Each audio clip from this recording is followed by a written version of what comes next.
Ay, lakay, good evening. Ito, pinagluto tayo ng kakanin. Dahil may umorder sa atin ng kakanin. O yan, pinagluto natin siya.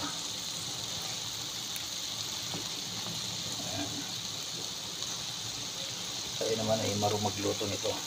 Patutuyuin lang natin ng maayos para maganda yung kalalabasan.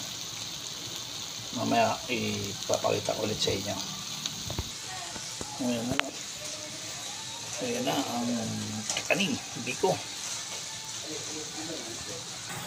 Ayan lakay yung latik na lulutuin natin. Yan yung ilalagay nating latik sa ibabaw.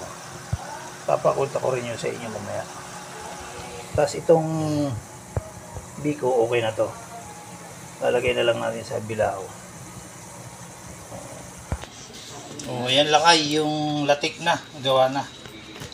Tapos na yan, lalagay ko na lang sa bilao. Tapos yan.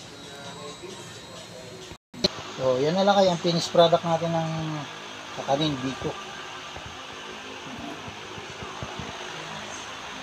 Bukas, ibang biko naman ang lulutuin natin. Yung ube, biko.